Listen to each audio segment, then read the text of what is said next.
Welcome to Life Transformation Radio. This show is all about life transformations and our journey from where we were to why we are doing what we are doing today. We will discuss the hiccups, the roller coasters, and the blood, sweat, and tears that has been poured out while discovering our purpose. It is all about our transformations. Here is your host, Sean Douglas. Welcome, everybody, to Life Transformation Radio. I am your host, Master Resilience Implementer, TEDx speaker, performance enhancement expert, and author, Sean Douglas. And this show is currently heard in over 40 countries, such as the U.S., India, the U.K., Norway, Canada, France, Australia, Panama. Thank you so much for those who are listening from around the world. Life Transformation Radio is all about our transformations. Here is where we tell the stories of why we're doing what we're doing, highlighting those transformational moments that have changed our lives, and how we use these to help transform others and elevate their lives as well. You can listen to us every Wednesday and on the first and third Fridays at 5:30 p.m. Eastern Time. However, on special days, like on a Tuesday or a Thursday, outside of our normal listening times, I host special pop-up episodes to highlight amazing people who have a book launch, product launch, event. So that is what we're doing today. This is a very special episode. You can join our Facebook community at Life Transformation Radio Community. Just search in Facebook, Life Transformation Radio Community. This show is on iTunes, Stitcher, Player FM, TuneIn, and on the Google Play Music app. So subscribe on one of those platforms and you'll never miss an episode. Because on this show, we have impactful and amazing guests that are impacting everyone around them.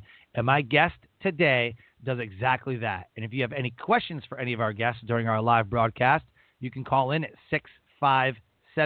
657-383-1109. Again, the number is 657-383-1109. So please help me welcome to the show, Courtney Harris. How are you doing? Hey, Sean. I'm doing so great. I'm excited to be here and just love what you're doing. So I'm pumped to be here with you and your audience today. I am super excited because we've been talking about doing this for a while. I mean, we've been talking for a couple of months, and I've got a almost 15-year-old. He'll be 15 February 18th, and I've got an 11-year-old who thinks she's going on 18. So I am super pumped for some of the things that you're going to share with our listeners and some of the resources and really I'm really pumped to know about the problem solving and growing as a supportive family, because I didn't grow up that way. You know, mm-hmm. That wasn't something that was taught to me as a parent. Maybe my aunts and uncles and maybe my grandparents a little bit, but as a child of, yeah, my parents were not the loving, like, let's hug it out and do any of that. You know what I mean? So really pumped for this. Well, sorry, that made me think of something already. I just wanted to dive in and share a quote. You know, Sure. So I've been a teacher for the last 10 years, and there's this quote in classroom management, and I joke about it because it's like every teacher learns this, but the quote is, take time to make time. And that's like exactly what I do with young people. You know, I am helping them take the time right now to dig into their emotional intelligence, into their feelings, and to do all of this, honestly, really hard work, because it makes time for their life later. And, you know, you're sharing in your experience that, you know, that time wasn't taken, but you've made up for it. Like, now you have taken that time, maybe not in childhood, but in your growing up. And that's, you know, brings in that idea of transformation that you talk and teach so much about. So, yeah. Yeah, no, absolutely. And you said one of my most favorite things in the world, emotional intelligence, because I believe that emotional intelligence has to be one, two, you know, things that we have to master, you know, and a lot of people fail on it. A lot of my friends who are in the, you know, emotional intelligence space, like Jen Groover and a couple other guys, Julian Bradley, you know, they always say, like, your EQ is better than your IQ. You know, your EQ should be higher than your IQ. You know what I mean? It's not just enough to be book smart, but, you know, to be emotionally aware of yourself, to be emotionally aware of other people and how we all interact with each other. So my first question for you would be why? Why do you do what you do? So, I mean, it's how does anyone answer this question simply, right? Because we've arrived here through, I've arrived to this moment. We've all arrived to this moment through an interesting journey. But, the first word that comes to mind is connection. And it's awesome that we're talking today because my favorite holiday happens to be Valentine's Day, which I have a long story, and I actually posted a blog about it yesterday, and it's about how Valentine's Day, specifically Valentine's Day when I was 18, became my everyday why. So what I mean is that when I was 18, I was going through this like crappy breakup, on again, off again relationship. I was, preparing to be an adult in the world and trying to figure out what that meant. But I was feeling really alone and sad because it was Valentine's Day and I didn't have a partner. And instead, I decided to, I let the sadness be for a little while. Don't get me wrong. But then I started to kind of research, and I definitely have a researcher mind where I want to dig in and figure out why things are the way they are. So here I am, 18, and I'm like researching, okay, well, who's St. Valentine? What did he stand for? What's the deal really? And I essentially came to the conclusion that Valentine's Day, as we know it, is just this, Hallmark holiday, of course. And what it's really about is celebrating love for all the people that we love, not just romantic partners. Mm-hmm. But that idea then just kind of became, I expanded on the word love and actually expanded it more to connection. And I wanted to adopt the idea of how can I love and how can I connect every day, not just on this Hallmark holiday.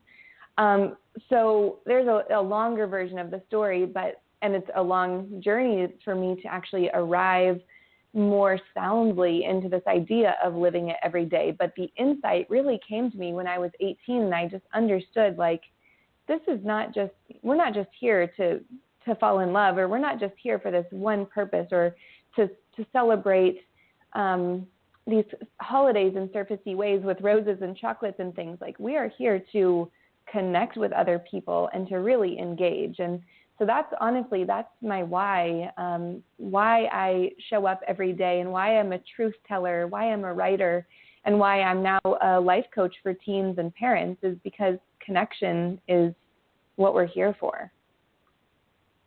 Boom. I like it. And that's why I dubbed this episode Intentional Parenting, because it definitely takes a level of intentionality. Let me read this real quick and kind of let everybody know kind of who we're dealing with here. You're a life coach for teens and parents, and you support tweens, teens, and young adults in finding their voice, growing confidence, and thriving.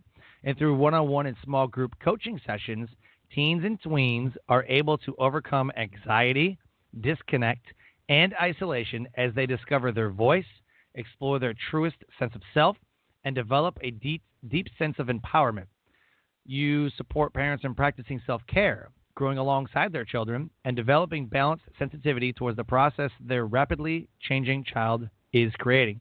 Through intentional parents of tweens and teens in online membership for parents of adolescents, you offer parents the time and space to learn, grow, and problem solve and relate in a supportive community. Sessions with you lovingly guide families in developing the trust, communication, and connection that's crucial for a life of ease. I think it's very important to key in on those buzzwords, like rapidly changing child, overcome anxiety, isolation. When I hear those words, I'm so sick of hearing another child committed suicide because of cyberbullying or family strife, or it's just that hits me kind of hard. Majorly. And I think it should hit everybody who is a parent. Yeah. Kind of hard. Yeah. And I mean, I would even just expand that out. Just, we're all here. I have the idea, right, that it takes a village to raise a child, and that for sure this should hit parents hard. It should hit anybody that's a supporter of a child, educators and coaches, But really, all of us in the world, we're all walking around as models of who we're creating the idea of what's possible for our youth, right? They see us and we are presenting to them the options or the possibilities. And so I definitely think this is like the work for all of us to do. And I, of course, get to do it in a very special way as a coach, but I'm definitely with you that this is community work. Yeah.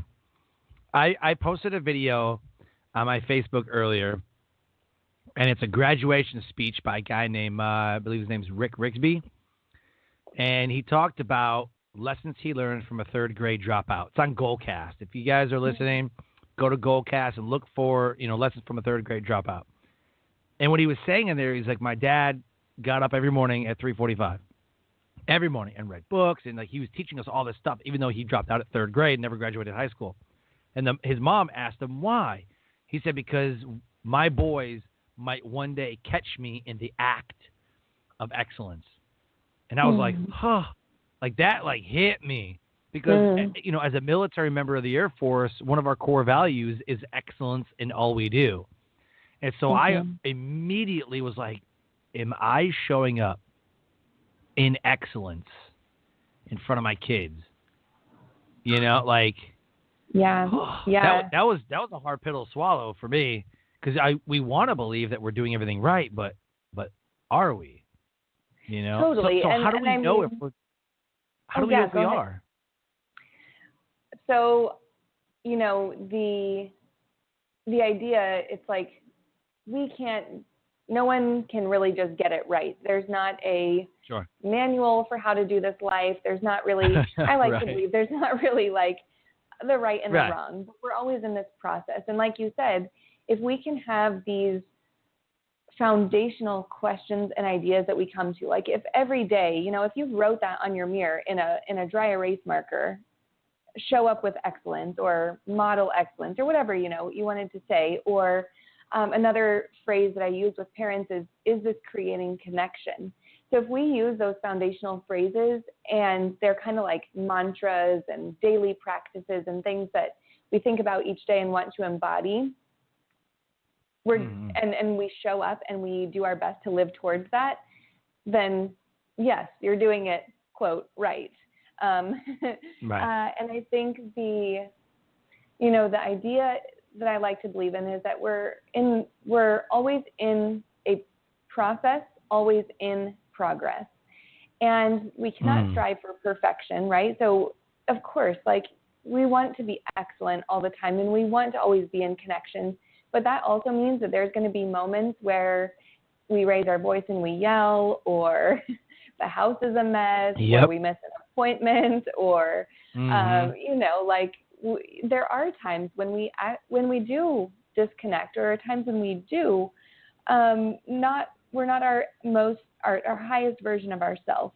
But that's a part of how we keep moving, I think, to the next level of awakeness or consciousness. And so I guess the answer that is coming up for me is just using these ideas as our anchors and as our foundations, however feels right to you and productive for you, to fit them into your daily routines and rituals and to use them, like I said, as anchors. Yes. Absolutely. So how did you get to this point? What was kind of that path that you took to get to this moment right here? Go back, a couple of years, 5, 10 years, however long. What was your journey like? What was your path? Yeah, so I mentioned 18-year-old me and that breakup, and I'll go back there first. School, I definitely was doing a lot of external seeking from, I have to take all the AP classes and pass all my, I have to read every single page that I'm assigned in AP Bio, even if it means staying up till 3 a.m. I have, I'm playing on the sports teams. I need to get noticed and playing soccer. I'm dating. I have boyfriends. I have friends, like all of these things outside of myself. But I really actually started to experience depression for the first time in high school and actually felt rather lonely, which I could never understand. Like, how could I be so busy and have all these people in my life, including an active and engaged family, but still feel lonely.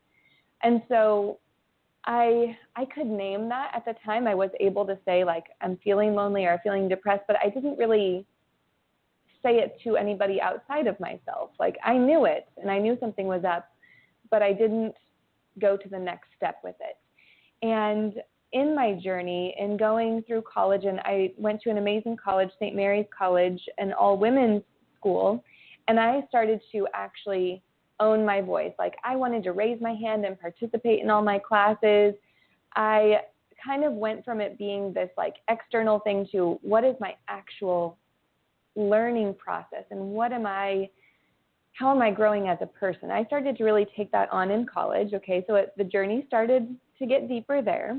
Mm-hmm. And then deeper still when I stepped into my first classroom. So out of college, I did Teach for America, started teaching, and that was where I started to see some of my same patterns happening in my students. Like, oh, they're looking outside. Okay, so it started to click that what was missing is that internal locus of control, or that internal guide and voice that we want all of our children to have. But how do they get there? Like, no one's really teaching that, or at least for me, no one was really teaching that or even talking about it. It was almost like, you kind of keep your problems to yourself sort of thing. And so when I stepped in the role of a leader of children, that's when it really started to go again to that next level.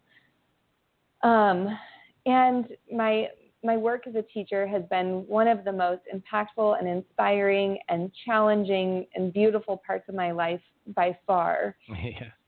It's just like every year I had the blessing of working with sometimes up to 175 students and getting to know them and getting to relate to them and build community with them.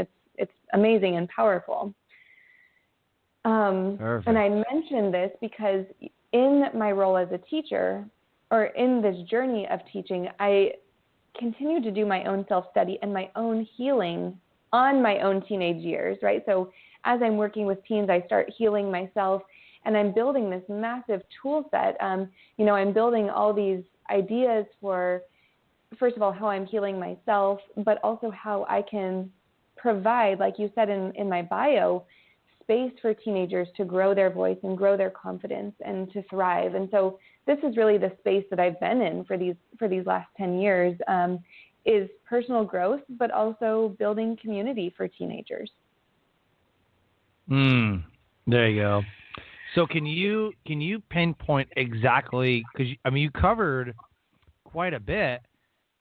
Can you pinpoint one transformational moment that really steered you in this direction and said, "Yup, this is my purpose. This is my path. This is my journey. This is this is what I need to be doing." You know what I mean? Because we feel that calling. I was never a speaker until I became a drill instructor for basic training and found out that I absolutely loved it. Like, that was my transformational moment into the speaking career. So can you pinpoint exactly that moment or a transformational time where you're like, "Yup, this is it. This is what I'm doing"? Yeah, so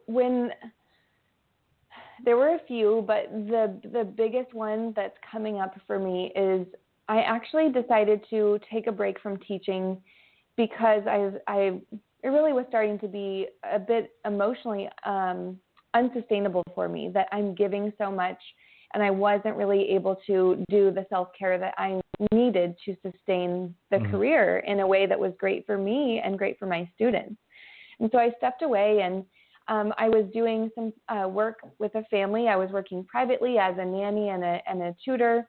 And it was a really interesting experience because it turned out to not be an excellent fit. And it actually was becoming a rather toxic work environment for me, where I was, again, I wasn't doing emotional healing because I was actually going a little bit deeper into the turmoil in this space because it was toxic. And I have to share that what happened is one of the supervisors, one of my bosses, had relayed to me that I was delicate, sensitive, and weak. And I just took that and I thought, wow, what is that about? Yeah, right? Oh, it I definitely, I'm sure there were tears, because with me there's tears for everything, the happy, sad, the laughter, all of it. But I sat with those words and I thought, what does this mean? And what it came to mean to me, and what I decided to own from it, is that I am sensitive, and I believe that that's actually my superpower. And so I actually transformed his phrase into a different phrase, delicate, sensitive, and gifted. So totally dropped the idea of weak, because I know that I am not weak. I know that I'm resilient and strong. And I had this image of a wildflower in my head. Like, wildflowers are super resilient, but if you, like, their petals are very, very delicate, but they grow, in rocky soil. They show up every year. They wait out all the winds. They are strong, but they are also sensitive and delicate. And so I owned this phrase, okay, so delicate, sensitive, and gifted. And with that idea, and sort of just coming to a fuller acknowledgement of really what my gifts and my superpowers are in the world, I just got really honest with myself and said, I named all of the parts of teaching that I loved, and that, again, I knew absolute gifts, and the way that I just served the world with grace and with power. And I decided, like, I'm ready to do this. I'm a coach. I'm a coach for teenagers. So that moment of having someone call me something that hurt and didn't resonate, and coming from this toxic environment, is actually what birthed this really beautiful ownership of who I really am, and, a true sense of who I am. Perfect. So what would you say has been the very best moment during your journey so far? The journey as a coach, or just like my life journey? I'll play your game. Let's do both. Okay, so say the question again. So what has been the best moment in my journey? Yeah, so what has been the best moment so far in your personal and professional life? I honestly wasn't really prepared for that question. So the good news is whatever comes up is probably the, most honest answer. So besides having kids, like we get it, right? The kids are the best, you know what I mean? That type of stuff. Being married or whatever, like we get that. But is there just a moment that I don't have kids and I'm not married, so you got me. Oh, wow. So it's going to be a truly honest answer. Yeah. So I would definitely say, a high point in my personal life is actually, this is interesting too. So I moved to Austin, Texas with a former partner, and we ended up breaking up really quickly after getting here. And this moment of me walking around Austin, I had like an amazing day where I went to like a hula hoop class, and then I went to a book club, and it was a weekend. And so I had this like whole day of connecting, and all these, again, there's my word, connecting. But I connected with all these different people, and just felt so much joy in being in this city and in this space. And I remember it being this like, I'm creating my life here. And I just had this very marked sense of, I get to be here. I get to own this place. I didn't come here just for myself. I came with a partner, but when it fell apart, I stepped into this really deep sense of independence. And so I don't know, that's like a very special moment, because I'm still here in Austin. Yeah. I've still been creating a life here that I love, and meeting people that I love and care so deeply about. And so I think that's a high moment that I look at with a lot of pride and also joy. Awesome. So what about your so that would be your personal or your professional life? So that's my personal. So my professional, I will share that one thing that was just an absolute joy, and something I still come to tears over, is in my last year of teaching in a large public school, I taught a class called Social and Emotional Learning, which I say, AKA How to Be Human, and we all are still on the journey of SEL, or Social and Emotional Learning. So it's the best class ever. And during this course, I was teaching a process I learned through Writer's Workshop. And so all of my students were creating, and for some of them that was comics, and others it was poems or essays, but they were creating whatever it was that they wanted to, that expressed who they were and just this artifact of their life in that moment. And they were freshmen in high school. And they went through this massive publication process. So, first of all, from collecting ideas of what they wanted to create to then, creating the thing and editing it. And then we had a publication party where all of the pieces for each class were put together in a zine, and the kids got to see their work published, and we had a reading and a party. We had lots of food, and to see them say, like, I'm a writer, or look at my work that's published in this magazine, and to have their classmates leaving them kind notes and to feel inspired by one another, like, that was just magic, pure magic in the room, seeing that joy and seeing my students be in their power. That is incredible. That's incredible. So we got to tell everybody that it's not all sunshine and rainbows, right? So what was one of the worst moments? You can give me one. What was one of the worst moments? So a rough moment in the journey is, coming to tears in front of a classroom, a class full of students that I was feeling like I was tired. I was not really sure what to do next. I had, a massive class, 35 plus students, and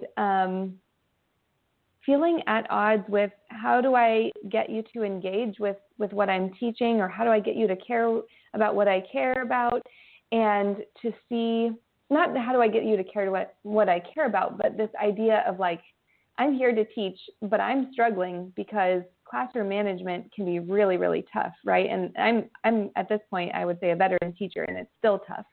So having one of those days where I just felt like I couldn't do it, and it was almost like I already went through plan A, B, C, D. I don't really know what to do, and coming to tears in front of a class.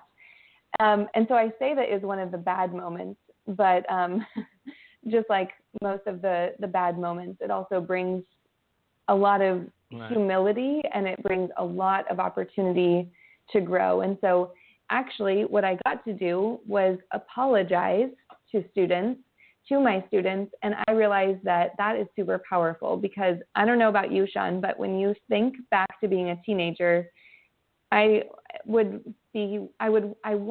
how many times you were apologized to, because I don't feel like I was apologized to very much as a teenager.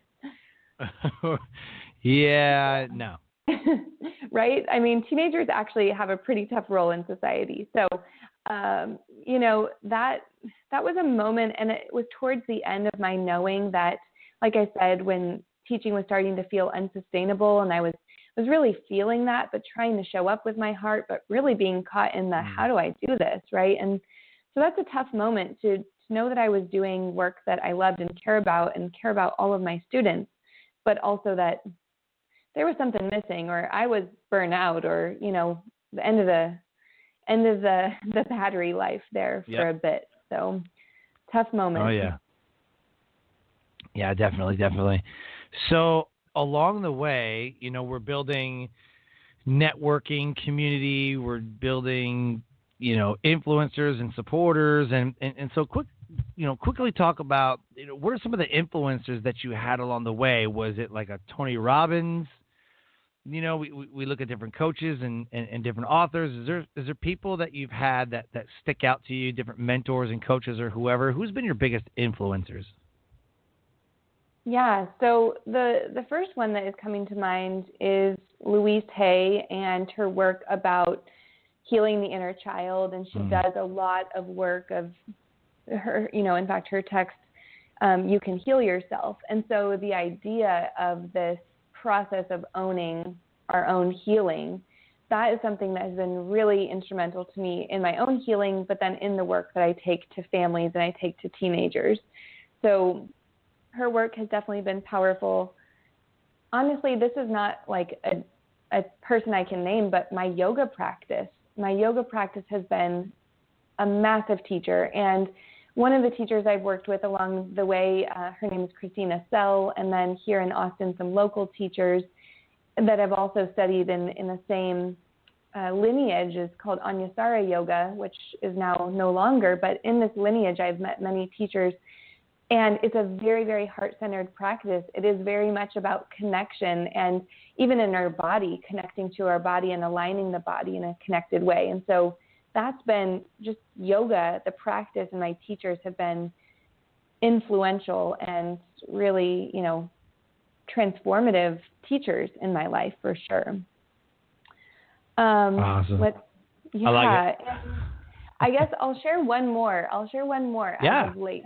So, Father Greg Boyle, he's a Catholic or a Jesuit priest out of LA, and he runs the largest gang member recovery center in the world.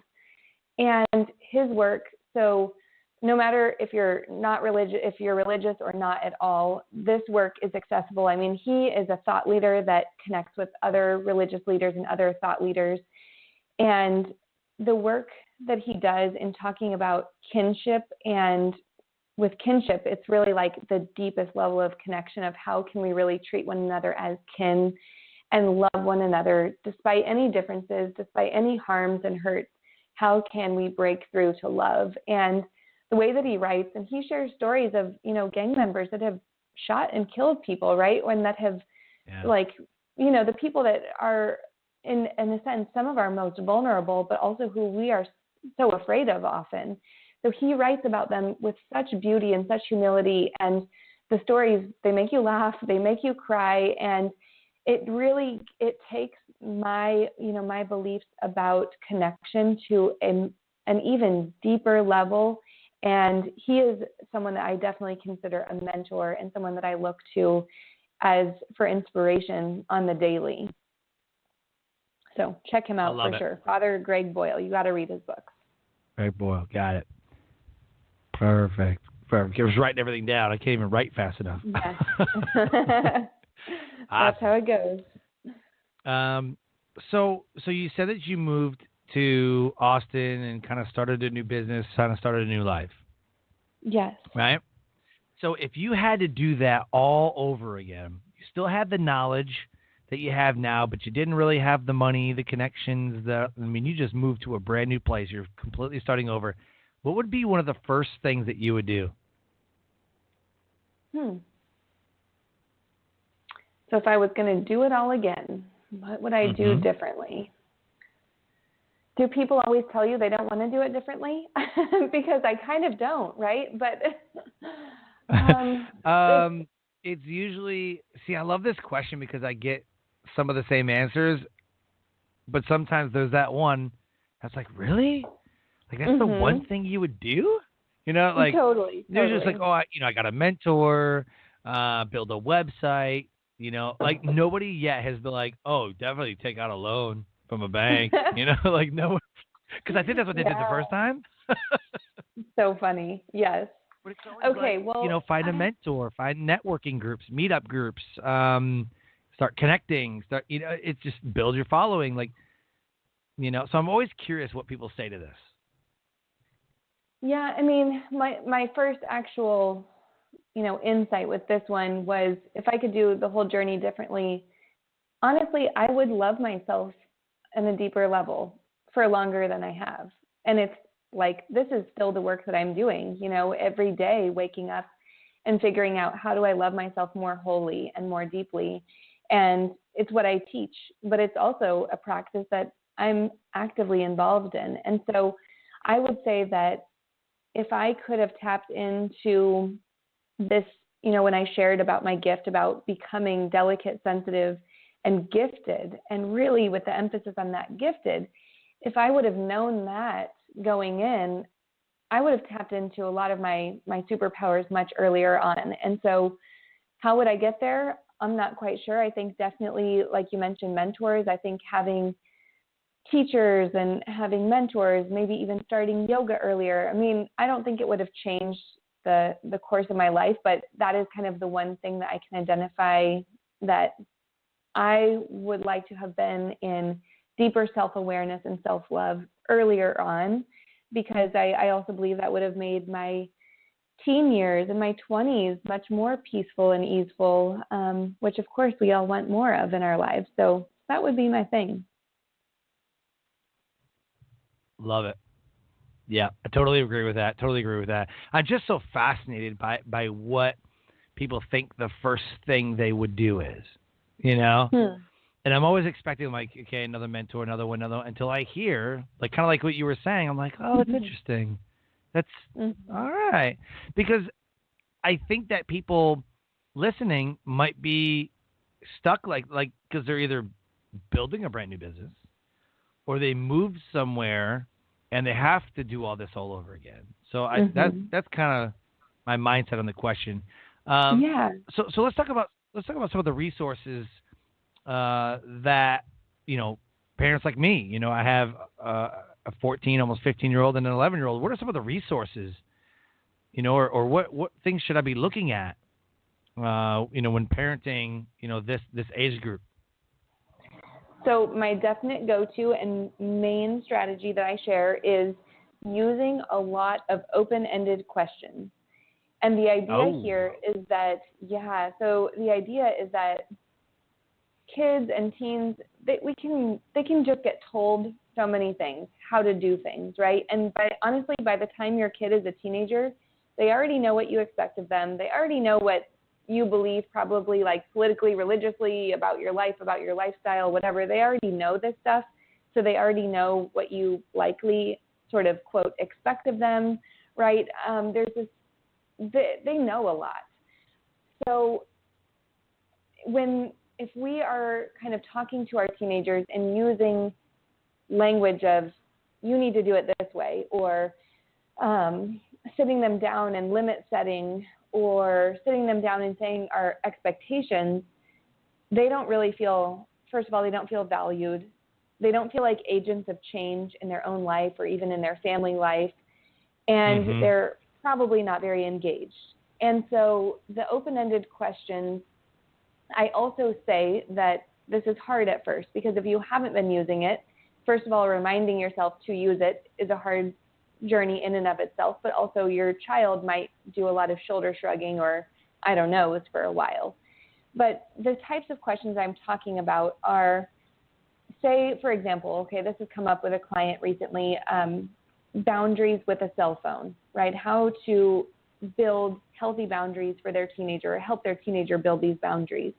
And so instead of saying, you have to turn in your phone to me at 9 o'clock every night, it's sitting down and having the conversation. What are you noticing about your relationship with your phone? And pausing and listening. And then, what are you feeling like your phone is really supporting you with? Right? So I'm just kind of pulling these questions out of the air, but you can do this with anything from how are you feeling about your semester exams coming up, right? Just something simple like that, to things that get more emotional after maybe a family conflict, coming in and asking, what do you notice we could do differently next time? And so it's giving the teenager a little bit of power. And when I use the word power, it's definitely not about this like hierarchical power. It's more of this internal, I understand that I am a force of change in the world and that I take actions that actually create consequence. And so when we ask the open-ended questions, we're giving our teenagers the space to figure out their power and to engage with us and feel a little bit more like partners with us. So even though parents still need to be the parent, they're asking their teenagers to co-create. And so open-ended questions is a really good go-to way to do it. And I have lots of actually series of these open-ended questions about different topics on my blog, even relating to topics like how do we talk about relationships, academics, substances, anxiety. Right. So it's a pretty generalizable skill. I love that. Yeah, that definitely helps. And I think that that might be a lot of the issue too, is we don't necessarily know where to go or who to talk to, or and we're always resorting to Google or something else, or someone say, oh, read this book and you'll be all right, or oh, he needs Jesus, you know what I mean? So I think that once we get a grasp on where we can turn and we start getting a plan together, I think that and that's what you do. You put a plan together in place and say, hey, these are the things that you should do, and you know what I mean? But again, it's not going to happen overnight. It's a plan. Exactly. It's got to be in place. It's got to be, So I can tell you firsthand that because we're military, and some of the early 2, 3, 4-year-old son stuff that he had to deal with, parents splitting up, because he's my stepson. So, parents splitting up. Then I come in. Then we're in the military, so, we have to move, or, so, he struggled, a lot, and wasn't real. I mean, he's a personable dude, but he wasn't, sometimes he just would rather not just talk to nobody. Like, I don't care. I'm just go to school, whatever, But he's also a super, super sensitive kid, to where he feels the need to stop bullies from bullying other kids, which I think is great. He feels the need to tell people, hey, what you said is wrong. You know what I mean? Like, that might have hurt somebody's feelings. It's almost like you want to tell him to shut up and mind your own business, but he's kind of got a point. You probably shouldn't act like that. He's the one that will run up to a door because somebody didn't hold the door for a lady or a woman or whatever, and he'll run to the door and hold it for him, like, oh, and he's super polite, and like he's one of the kids that you want, you know what I mean? But then he goes to school and he gets bullied, or somebody on the street says something to him or whatever. So the best thing I did was take him out of school and homeschool him. And it was almost like 100-degree different. Wow. He wouldn't come home like, just hate my life. Like, what do you mean you hate your life? Like, what's wrong? Like, I don't understand. Like, I don't know. And I think that because we move so many times, and this is the struggle with a lot of military kids, is, Utah is one way, Texas is another way, North Carolina is another way, Oregon's another way, California's another way. So he's going to all these schools, and they're all on different grade levels. So he's rocking it in Texas, sucking in North Carolina, crushing it in California, at the bottom in Oregon. And one thing that I don't know, this just makes me mad.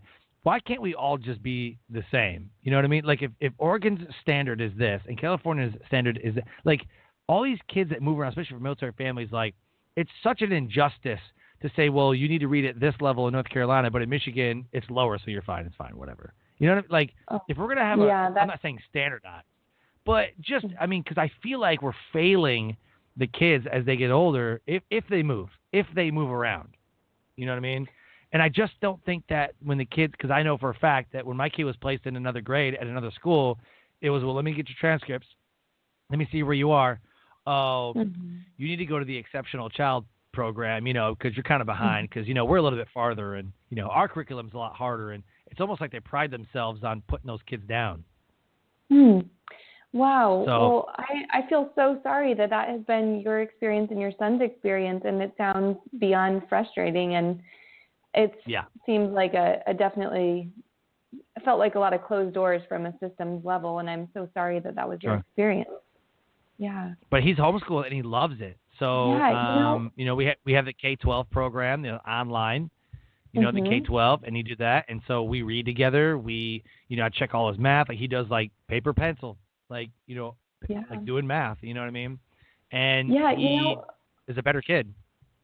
That's awesome. I'm so glad, though, that you all have found something that has worked. And one thing that came up as you were sharing, that he is sensitive, and I don't know to what degree you mean that or how that shows up, but I actually would like to just speak to that point a little bit, that our schools really are set up, and most of our world actually is set up for people who identify as extroverts, or people that do get their energy from being in groups. But for myself included as an introvert, it can be very stimulating. So here I was teaching 175 students as an introvert, and like, no wonder I didn't have sustained energy. Right. And so we have many students, right? Many of our young people, many of my clients are highly sensitive or maybe even identify as introvert. And therefore school with bells and crowded hallways and change classes times a day, like that's too much, right? It is. Yeah. It's too much for him. Yep. So there's actually, two resources to share on that note is Susan Cain has a book called Quiet about introverts, but she has a younger reader's version that's more like middle grades, teens, accessible. And I think it's called The Power of Quiet, or I don't know. If you look up Quiet by Susan Cain, you'll find the younger reader's version. And then another book by Dr. Elaine Aron, The Highly Sensitive Person and the Highly Sensitive Child. Those are some excellent resources for any parents listening that feel like they might have a child or a teen that tends to like quieter or seems to be overstimulated in loud places, even like at the mall or so yeah, those are resources I'd love to share with anyone listening. Perfect. And of course they did the normal thing where they said, ADHD. Mm-hmm. Let's just give them some pills. Yeah. Oh. So I'm like, so yeah, that was, super frustrating. But we're getting, we get through it, and we just, the one thing that I like to pride myself, and me and my wife both, we both agree on this, is that we have no electronics at the dinner table. It's one of our times that, we connect with the kids, So I have a 3-year-old who thinks she runs the show. Like we're making dinner and I'm like, hey kids, let's get some plates on the table. I got it. Okay, well, we need some cups, we need some forks. I got it.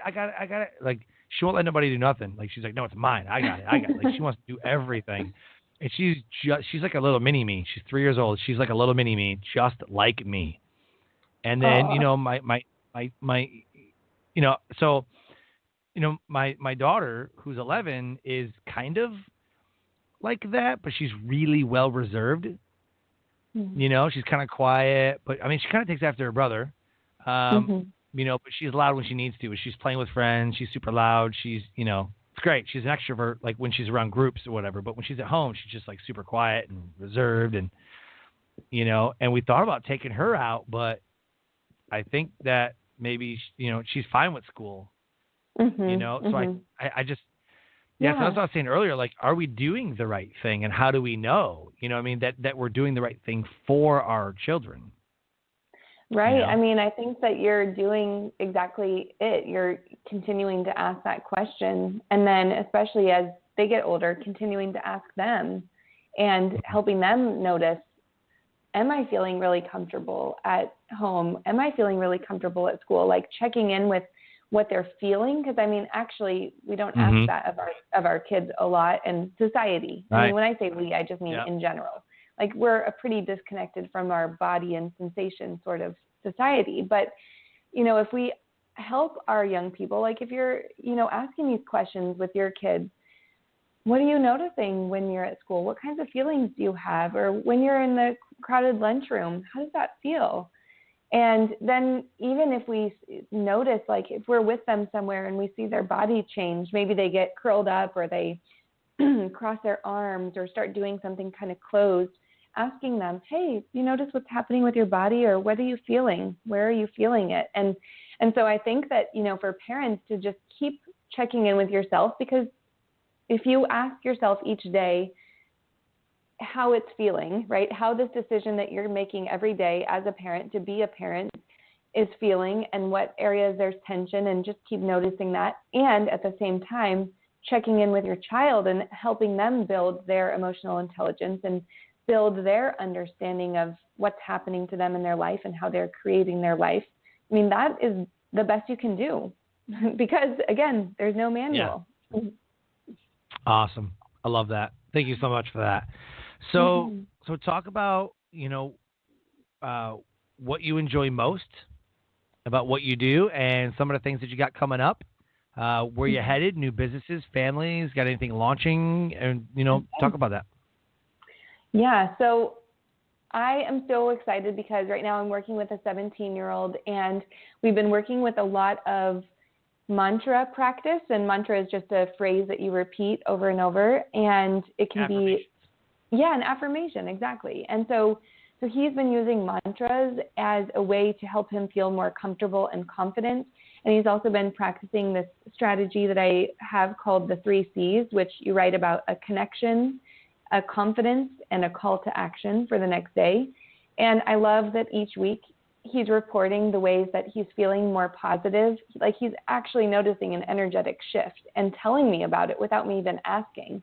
And so that is what I'm so excited about, is when my clients and the people I'm working with begin to take on the tools and strategies and own them in a way that they don't need me anymore, right? Like, I gave them the gems to build, to basically expand on the skills that they already have and just grow them even bigger in a way that they feel empowered to keep going out into the world. And of course, sometimes we have to always come back to our mentor or our coach, but we've gone to the next level.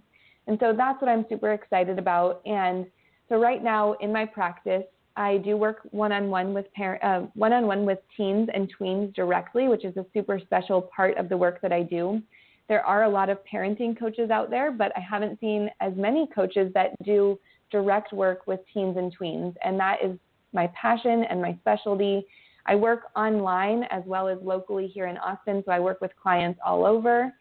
And I'm really excited because I'm also launching my Intentional Parents of Tweens and Teens, which is my online membership for parents of adolescents. So this is an amazing space for parents to have 2 live online coaching calls, to get weekly emails with tons of resources. And as we talked about that word intentional at the beginning, this is for people that want to be intentional about their path in parenting, just like you, Sean, and just like some of the questions that you've asked today. And I know the listeners hearing this, there's a lot of people that want to keep being intentional in all elements of their life, and parenting is a massive one. So this is a really, really exciting space, and I'm excited to grow this membership and to see a thriving community of parents, because I also noticed that parents of teenagers can start to feel isolated themselves, because it's not like elementary school where you're getting hit up to bring in cupcakes to the party or to come volunteer in the classroom. Like, honestly, right? You don't have this built-in social situation with other parents, and you don't really necessarily know your kids' teachers all by name because they have 7 or 8. And so parents start to be pretty fearful as they're in this space of letting their child have their independence. And so this community is a place to know that you're not alone.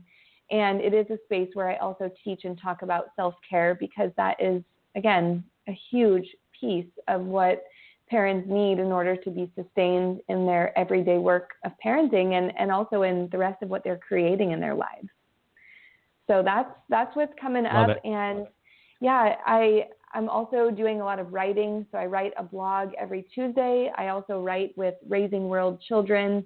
And so I'm really excited to just continue to share resources with people near and far, and parents of children of all ages. Love it. And they can connect with you at CourtneyHarrisCoaching.com. Yes. And then go to Facebook.com/Courtney Harris And that was Connect. actually Courtney. Yes. And you can just look me up, Courtney Harris Coaching on Facebook. It will come up. Yep. There you go. And then she's on Instagram and she's on LinkedIn. So you gotta connect. I beg you, connect with her. If you have teenagers, tweens, children of all ages, just you to connect with her. She is she's an amazing resource for all that. And I've learned a lot. I'm like, man, like, it gives me a lot to think about. You know what I mean? And you've answered, a lot of great questions, about this topic. So as we wrap up, what would be your best nugget of knowledge that would motivate, transcend, and inspire someone to take action? So my biggest nugget is stop, breathe, feel. That is a mantra, that is a practice, that is literally a life-changing skill. And yes, use this I mean, I'm looking at it right now on my laptop on a Post-it note, and I just replace the Post-it note every time it gets folded up and crumpled up. So stop, breathe, and feel.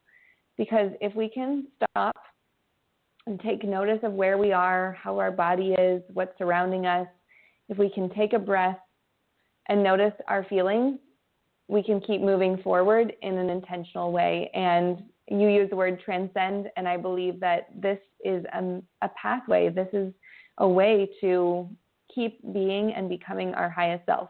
So it's pretty simple. Put it on a Post-it note, write it on your mirror with a dry erase marker. Perfect. And practice this all day as many times as you can. I love it. Yeah. Absolutely. And I tell some other people the same thing. You know, what's funny, real quick, one of the things that I started doing, and only because Jeff Hoffman, who is the founder of Priceline.com, I was at an event, and I'm in a community called One Life Fully Lived, and it's an amazing, amazing community. And one of the authors, Hal Elrod, and Mike and Lindsay McCarthy wrote a book called The Miracle Morning for Parents and Families. You know, it's how to connect on a deeper level. It's a great book. If you have a minute, you know, go pick it up. It's a great book. And so what they do is they do a kids conference too. So the adults go to one conference and the kids go to their own conference, and they learn like connectivity and entrepreneurship and, you know, learning and like all the cool things that like kids should be doing and need to be doing and whatever. Like they do it at this conference with like adult trainers. And so Jeff Hoffman was there, you know, speaking, and afterwards we were all talking in the corner, and I was like, you really, like, you wrote a 3x5 card of whatever it was that you were working on, and you just read it every day. He's like, that's what I did. Like Jeff Hoffman was like, I literally wrote on a 3x5 card, like, I will have a Ferrari, or I will have X amount of dollars, or I will whatever, and I looked at it every morning, and that was my why. Yeah. That everything I did that day was to get whatever that 3x5 card was. And then I'd cross it out and I'd write something underneath it. And then I'd cross that out and I'd write something underneath it. Every time I got it. But that's what I worked for. Like, no kidding. And I started doing that. And that was in June. And in December, I delivered my TEDx talk. Yes, so within 6 I remember months, that. Yeah, within 6 months. And I did the stupid 3x5 card. Like I wrote on it, was like, boom, there you go. Like, I'm going to do it. I'm going to do it. I'm going to do it. I'm going to do it. And it was like within 6 months I did a TEDx talk. I was like, no way. So I crossed it out and I wrote something else, you know? So it's I'm amazing. like, it's true. when you had the card, I was like, oh, yes. So yes, it's it reminds me of this. Of things. For sure. And it reminds me of this phrase, thoughts become things. And just, if whatever thoughts we're feeding ourselves becomes a reality. So if you're feeding that on your 3x5 card and reading it and making it your reality, you're making it your reality, right? And so I love it. It's beautiful. And you can write affirmations. Like I write affirmations on a card, stick them to your mirror, write them in dry erase marker on your mirror, whatever. But you know, it's like the law of attraction, like by definition. You know, you speak it. You know, it's that big. What was that, like? Beware of your thoughts because they become words, and the words become action. Action become. You know, it's that whole thing. You know, but it's so true because you know, law of attraction is at work. Yeah. You just reminded me of that whole thing. Okay, so as we wrap up, give us a call to action. So what should someone do today? You know, we talked about going to your website, which is CourtneyHarrisCoaching.com. CourtneyHarrisCoaching.com. Go check out the website. But what is a great call to action? What should someone do today to start setting themselves up for success? So to start setting yourself up for success right now, especially this is for parents and caregivers, I say listen. Just listen. Yeah. So listen tonight over dinner, listen tomorrow, and just notice. Do your very, very best to talk a little bit less, honestly, and to listen a little bit more. And that's a beautiful way to get into a lot of the tools that we've even talked about today. The more you listen, the more you know what's feeling right, what's not feeling right. You know kind of what the next step is, and your child might guide you into that next step. So So lots of listening and being compassionate with yourself as you do this. Love it. Oh my gosh, love it. So thank you so much for your time today, and I'm so pumped that we got to do this. Yay. Well, thank you so much, Sean. I love the community that you're building, and thanks so much for having me. It's been such a blast. Absolutely, absolutely. So again, what's the best way to find you? How should people connect with you? Let them know. Okay, so yes, find me. I love connecting. I post a lot of questions and create space for dialogue. So connect with me on Facebook, Courtney Harris Coaching. You can find me under Courtney Lynn Harris on my personal profile, and CourtneyHarrisCoaching.com, and Instagram, Courtney Harris Coaching. Perfect. Awesome. Right. Thank you so much Thanks for your so time much, today. Sean. You crushed it. Awesome. Thank you. So, Life Transformation Radio listeners, another amazing guest that is impacting not only lives but families, like on a deep level. So if you fall into one of these categories where you have a teenager, a tween, child of all age, you got to connect with Courtney. She's going to set you up on the right path. She's going to make sure that you guys don't fail. So again, look her up, connect with her. If anything resonated with you on the show, you look us up on iTunes, Stitcher, TuneIn, Player FM. We're on the Google Play Music app. Subscribe to the show, comment, like, share it out. That's how we grow, and that's how we let people know of the amazing guests like Courtney that come on the show. So as we close, I say live your brand. Find opportunities every day to live out those values that you hold deep in your heart, and I call that living your brand. And until next episode, have a great night.